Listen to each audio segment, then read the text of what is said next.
Bonjour à tous, qui dit nouvelle saison dit générique, et pour le retour d'House of the Dragon, HBO a décidé de nous offrir un nouveau générique flambant neuf. L'occasion pour nos spectateurs de découvrir ce que cette saison nous réserve. Dans cette vidéo, je vais donc vous présenter ce nouveau générique, ce qu'il sous-entend, et ce qu'il souhaite nous faire passer comme message, parce que vous allez voir que parfois ce n'est pas totalement clair. Je vous rassure, il n'y aura aucun spoil du moment que vous avez vu au moins la saison 1 d'House of the Dragon. Merci et bonne vidéo à tous.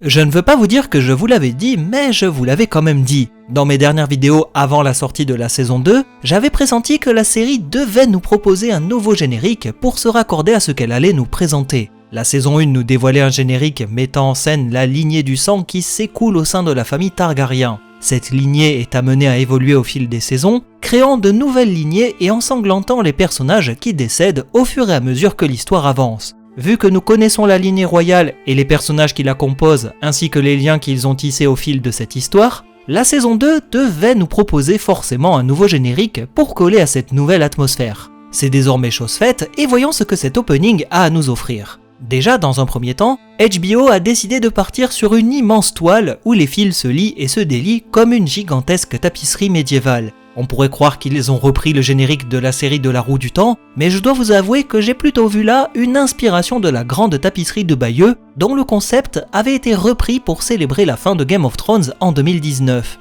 Le visuel de ce nouveau générique est très agréable et rend très bien à l'écran. Le choix de reprendre la musique iconique de Game of Thrones est là aussi inscrit dans la continuité de l'univers créé par HBO pour l'adaptation du Trône de Fer. Bon, maintenant c'est bien beau tout cela, mais qu'est-ce qu'elle nous révèle, cette grande tapisserie médiévale ? On commence tout d'abord par la mise en scène du fléau de Valyria. Se déroulant en l'an 102 avant la conquête, le fléau de Valyria est l'événement cataclysmique qui a vu disparaître l'Empire valyrien en un claquement de doigts. Inspiré de la catastrophe de Pompéi ou le mythe de l'Atlantide, l'Empire de Valyria disparaît dans le chaos, emportant avec lui toutes les grandes maisons valyriennes, à l'exception de quelques-unes qui avaient fui la cité avant sa destruction. Je veux bien entendu parler des maisons Targaryen, Velaryon et Celtigar, pour ne citer qu'elles. À noter que la maison Targaryen est la seule caste qui appartenait au groupe des Seigneurs Dragons à avoir survécu à ce fléau. On peut donc voir sur le générique les montagnes qui entrent en éruption, des dragons qui meurent dans le ciel, ce qui va de pair avec les éléments de ce tragique événement qui nous sont décrits dans les livres. Mais avant le fléau, il y a deux séquences assez mystérieuses dont je vais vous proposer diverses interprétations. Il y a cette image qui semble montrer la possible mise à mort d'un personnage par un assassin. Le fait que ce personnage menace l'autre avec un poignard alors qu'il a le dos tourné me laisse quand même penser qu'on est peut-être face à un assassinat. N'oublions pas que les raisons qui ont conduit à la catastrophe du fléau de Valyria n'ont jamais vraiment été expliquées. Et l'une des raisons avancées serait l'assassinat des prêtres qui pratiquaient la magie du sang, ce qui aurait fragilisé les montagnes et déclenché les éruptions, et le fait que l'on voit ce personnage dans les bras d'une femme juste après avec du sang qui découle de cet assassinat pourrait symboliser ce complot politique qui aurait déstabilisé les montagnes. Ou bien, autre interprétation, il s'agit d'une mise en scène de la magie du sang qui était prétendument utilisée par les Valyriens pour contrôler les dragons. Cela pourrait être cohérent compte tenu des différents éléments présentés. Ou alors, un autre choix, on pourrait y voir une interprétation de la fuite de Daenerys Targaryen, surnommée la Rêveuse, car elle aurait vu dans un rêve prophétique la chute de Valyria, ce qui aurait précipité le départ de la famille Targaryen à Père-Dragon avant le fléau. Le personnage au poignard représenterait ainsi un complot, car à Valyria, les grandes familles ont interprété le départ des Targaryens non pas suite à une prophétie, mais comme une fuite pour éviter les complots politiques. Pour le coup, pendant que je faisais le montage, je me suis rendu compte d'une chose, sur cette image où on voit les deux personnages assis, il semblerait que le château de Père-Dragon soit visible en haut, ce qui pourrait bel et bien sous-entendre que ces deux personnages ne sont autres que Daenerys Targaryen et son frère Gaemon. On enchaîne avec le jeune Aegon Targaryen qui chevauche le dragon Balerion, accompagné de ses deux sœurs épouses, Rhaenys sur le dragon blanc Meraxes, et enfin Visenya sur le dragon vert Vhagar que nous connaissons déjà très bien, puisque c'est la dragonne qui apparaît dans House of the Dragon. Ce sont ces trois Targaryens qui vont se lancer dans la conquête des royaumes de Westeros, afin d'unifier les contrées de ce continent sous une seule et même bannière, celle des Targaryens. L'occasion de voir la conquête d'Aegon mise en scène dans ce générique, où l'on voit tout d'abord la forteresse d'Harrenhal détruite avec ses tours déformées par la fureur de Balerion, et l'emblème des jardiniers est bien présent aux côtés de l'emblème des Lannister,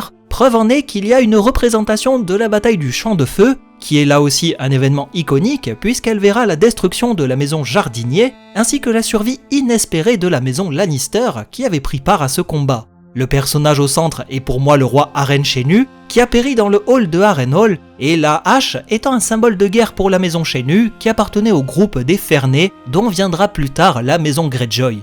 3 maisons soumises par la force durant la conquête, ce qui n'est pas le cas pour les maisons Arryn, Stark et Tully, qui décident quant à elles de plier le genou devant Aegon, d'où le fait qu'elles soient représentées sur la tapisserie en train de s'agenouiller face à la puissance de la maison du dragon. On poursuit avec la fondation de la dynastie Targaryen à travers cet emblème représentant le dragon tricéphale qui symbolise les 3 Targaryens ainsi que leurs 3 dragons qui ont tous les 6 conquis cet immense territoire. Pour marquer cette nouvelle dynastie, les Targaryens décident de construire une grande capitale, Port-Réal, qui s'illustre dans la suite du générique avec le donjon rouge qui est clairement identifiable. Mais la maison du dragon est fragilisée et la fin du règne du roi Maegor le Cruel est mise en scène ici où nous pouvons voir le roi mort sur le trône de fer. Il faut savoir que Maegor était le 3e souverain du trône de fer et qu'il a régné comme un véritable tyran sur le royaume, plongeant le continent dans le chaos en usurpant le trône qui devait logiquement atterrir dans les mains de son neveu. Sa mort survient alors qu'il est acculé de toutes parts par son neveu, un certain Jaehaerys, qui se rapproche de la capitale.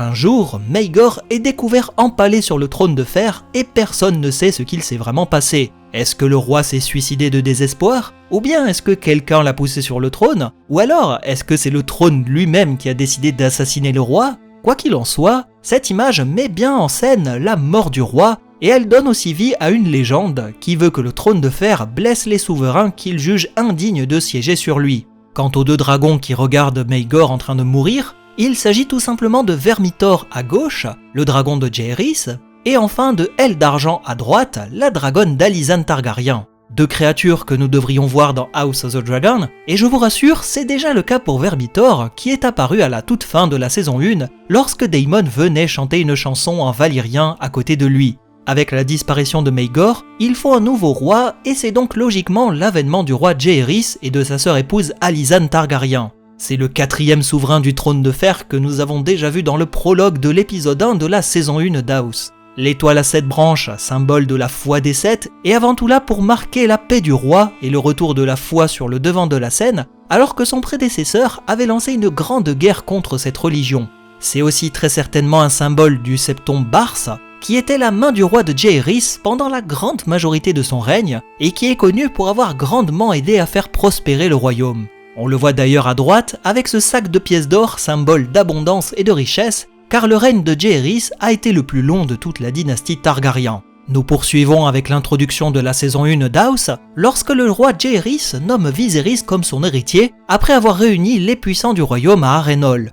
Une image iconique que vous devez forcément reconnaître si vous avez vu la saison 1, l'union de la maison du dragon est représentée sur cette image, ce qui n'est pas forcément le cas de ce qui va suivre. On nous montre clairement la maison Hightower avec la robe verte d'Alicent lors de l'épisode 5, une couleur largement adoptée par son clan en opposition à celui des Noirs mentionné à travers Rhaenyra Targaryen, une opposition qui est totale, avec une scène qui reprend l'ultime repas de Viserys dans une forme symbolique où les clans s'opposent de part et d'autre de la table royale.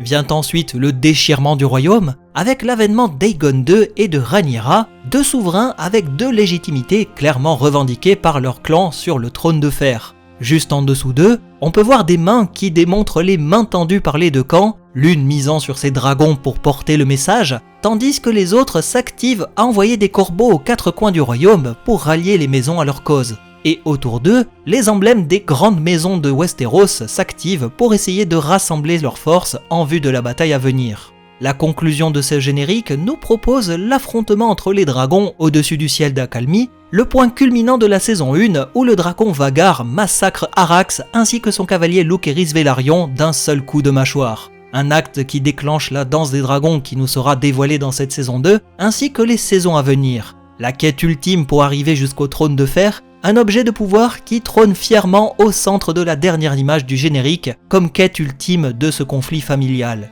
Ainsi, à travers cette vidéo analyse, vous avez pu constater que les symboliques sont nombreuses et que la volonté des scénaristes était avant tout de centrer ce générique sur l'histoire de la Maison du Dragon. Les grandes étapes de l'histoire des Targaryens sont là pour essayer de susciter notre curiosité. Reste à voir si ce nouveau générique sera lui aussi évolutif, comme c'était le cas pour Game of Thrones, où nous avions eu des changements de lieux et décors au fil des saisons, et je tiens à le rappeler que c'était également le cas pour la première saison d'House of the Dragon. Pour ma part, je trouve ce générique très réussi, et j'ai hâte de voir s'il va évoluer au fur et à mesure que la saison 2 avance. C'est ici que je vous laisse, en espérant que vous avez désormais saisi toutes les subtilités de ce nouveau générique. Dites-moi en commentaire ce que vous en avez pensé, si vous appréciez cette proposition par rapport à la saison 1, et si vous aviez détecté toutes les subtilités racontées dans ce nouveau générique. Quant à moi, je vous dis à très bientôt pour de nouvelles vidéos analyses sur la saison 2 d'House of the Dragon. Salut à tous!